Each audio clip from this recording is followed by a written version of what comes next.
Pour faire un point sur les marchés, notamment en Europe, nous sommes en ligne avec François-Xavier Chauchat. François-Xavier, bonjour. Vous êtes économiste chez Dorval Asset Management. Les marchés avaient salué la victoire de Boris Johnson, mais l'état de grâce n'aura que peu duré. Déjà, des incertitudes se réinstallent quand le Premier ministre veut à tout prix un accord commercial avec l'Union européenne d'ici fin 2020. Est-ce vraiment raisonnable ? On en avait parlé sur vos antennes mercredi dernier, l'aventure du Brexit continue et il faut juste bien comprendre que donc à la fin probablement du mois de janvier 2020, l'Angleterre va sortir de l'Union européenne mais rester dans le marché unique et payer pour ça. Et c'est pour ça que Boris Johnson veut réduire cette période de transition et obtenir un accord commercial très rapidement avant la fin 2020.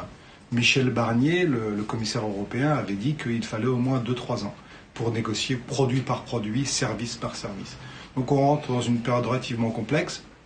Il est logique que Boris Johnson fasse cette tentative, mais ça veut dire que l'année 2020 va être consacrée à des négociations très très âpres entre les deux pays, et surtout il est important de considérer les aspects politiques, puisque le parti écossais indépendantiste, le SNP, qui a gagné 48 des 59 sièges en Écosse, va profiter de cette aventure et de cette tentative d'accélération de Boris Johnson pour demander un référendum sur l'indépendance écossaise. Donc vous voyez beaucoup d'enjeux derrière tout ça.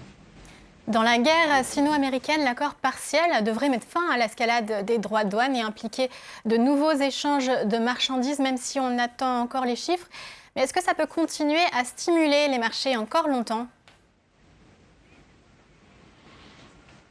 Alors, c'est quand même une très bonne nouvelle, même s'il y a beaucoup de flou.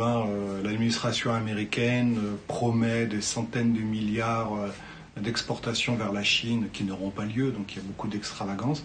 Mais ce qui semble établi, il faut être prudent, mais ce qui semble établi, c'est que l'escalade des droits de douane entre les États-Unis et la Chine a fait son pic il y a quelques semaines, et une petite baisse, on passerait de 21,4% de taxation des importations chinoises à 19,6%. Donc cette escalade se termine et ça permet aux investisseurs de regarder ailleurs, de ne plus être complètement obsédés, omnibulés par cette histoire qui dure depuis 18 mois. Regardez l'état de l'économie mondiale qui poursuit une croissance qui est modérée, certes, parfois insuffisante, mais qui semble se stabiliser aujourd'hui. C'est cette question économique qui va maintenant revenir sur le devant de la scène. Merci beaucoup François-Xavier Chauchat. Je rappelle que vous êtes économiste chez Dorval Asset Management. Et merci à vous, Aude Kersulek. Belle journée.